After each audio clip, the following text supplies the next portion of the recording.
Hey guys, what's up? It's your boy here, and today I'll be showing you guys the ultimate upgrade for the sword in the new map. Without any further ado, let's begin. To start this process, you're going to need to make your way over to the Citadel. In order to do this, you're going to need to go over to the Lion Cannon, and you want to turn it toward the doors and fire it so you can actually get the Citadel. Once you're in here, you want to make your way down to the pack room. It's going to be underneath the Citadel room with the swords.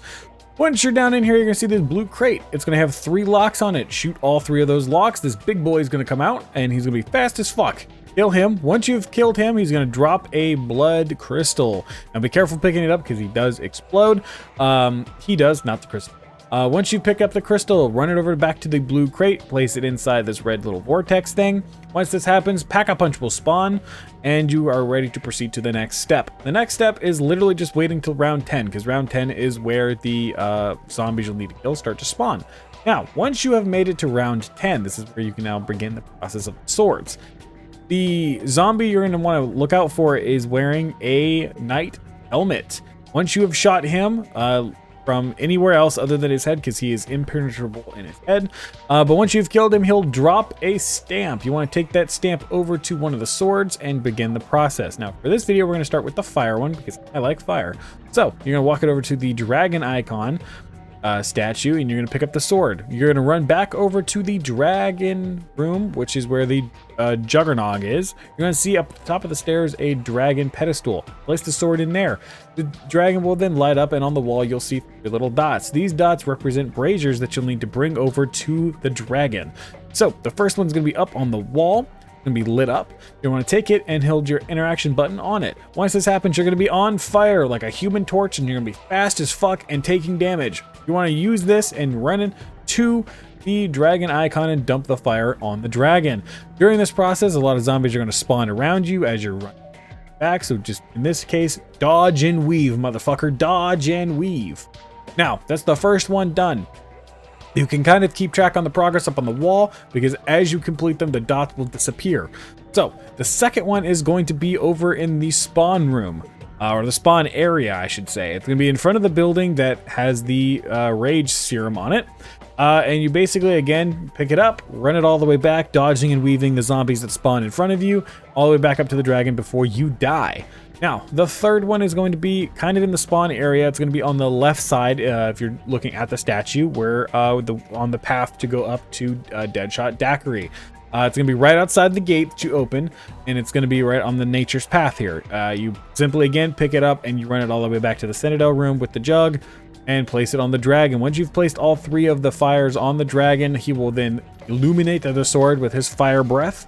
And then at which point you can then pick up the sword, and congratulations, now you have a sword that will literally cast a like meteor type effect on the zombies that you pointed to. So congratulations.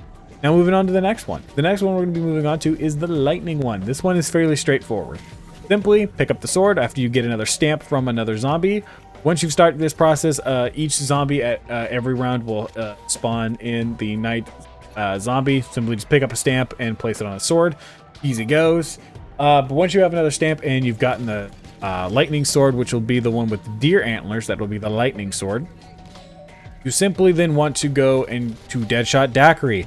There's going to be a lightning rod on the wooden boxes next to Deadshot Daiquiri. Just simply pick up the lightning rod. This next step, you're going to need to pick up a dead wire ammo mod and place it on one of your weapons that's not the sword.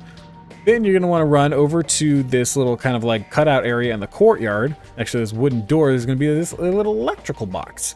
You're going to want to shoot it with the Deadshot or the dead wire ammo mod weapon. It's going to kind of similarly to Terminus, it's going to cause this lightning to kind of shoot up from the box and go up to the roof. Once this happens, a lightning rod will drop from the roof. Now, the next step is you're going to want to go down to the Pack-a-Punch room with your Deadshot ammo mod. While you're in there, there's going to be some armored zombies that randomly spawn in, and they're also, when you kill them, are going to randomly drop the lightning rod. Get it on the first try. Other times it may take you like 1 or 2 more, but eventually they'll drop one. You pick it up, and once you have all 3 lightning rods, you want to run back over to the wall. On the opposite side of where we were when we were doing the fire sword, there's going to be this kind of like urn looking thing. You want to simply place all of your lightning rods inside of that urn. Once this happens, a big ass vortex is going to show up. You want to stay inside of that vortex and pull out your sword. During this process, you want to start hacking and slashing all the zombies that start to spawn. Eventually, you'll see an armored zombie that'll start to glow. Whack and slash him. You'll get the lightning glow effect on your sword. Simply run it over to the urn and whack the urn.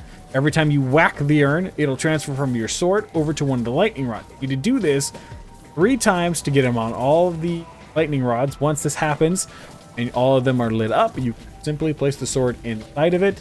You'll get a little animation of it becoming the lightning sword, and then you can pull it out, and congratulations, now with the ult ability you can shoot fucking laser beams. Congratulations. Now we'll be moving on to the holy sword, or the light sword, or most people call it the holy sword. Now this one has the lion insignia on it. Same thing with the other two. Grab a stamp, put it on the sword. Congratulations, now you got the sword. This one is fairly straightforward. There are going to be, once you pick it up, there's going to be some Vespoids that spawn that are going to be glowing. You want to whack all of them with the sword. Once your sword glow, you want to run back down to where the fuse box was and go to this wooden door. Whack the door till the glowing effect goes away on your sword, and now you see an icon on the door. You want to do this 4 different times until you see all the logos pop up. Once this happens, hit your interaction button. You can go inside the door. It'll just be you, so you won't have any of your buddies there with you if you're playing with a group. While you are in this room, you cannot leave. Or I mean, you can, but you shouldn't, because you'll start this process all over again. But simply walk up to the pedestal, place the sword inside of that pedestal. Once this happens, you'll see a bunch of insignias throw up on the wall. You want to match what's on the wall to the insignia on the pedestal by shooting it on the wall.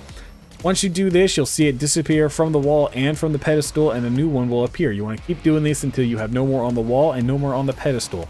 Once this happens, your sword will then begin to animate. And congratulations, now you have the holy sword, or the light sword, and now you can have kind of like this little force field around you when you have your ult ability up. Now we move on to the last sword. So the last sword is the raven one, or some people call it the dark one. It's going to be the statue with the raven on it. Simply pick the sword up, again place the stamp. Once you have this, you want to go to this Alcab room. And once you're in here, there's going to be 3 things you need to look out for. There's going to be this desk and some bookshelves. There's going to be an item that will spawn either on the desk or on the bookshelves, and you want to pay close attention to what it is and what it says, because sometimes it'll give you an astral at the bottom of it. If you're able to read it, great, memorize it. If not, or you just picked it up before you got to this part, don't worry, don't freak out. There is a cheat sheet that I'll be throwing up on screen here in a little bit to help you out. So once you've gotten that item piece, you want to run back down to the tavern. It's going to be in the spawning area. You want to run down to the bottom of the tavern.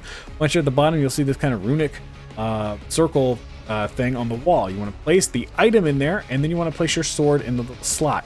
Once this happens, you can then use them as a dial. So you can use your left bumper, which will allow you to change the outer part of the circle, and you can right bumper that'll change the inner part of the circle.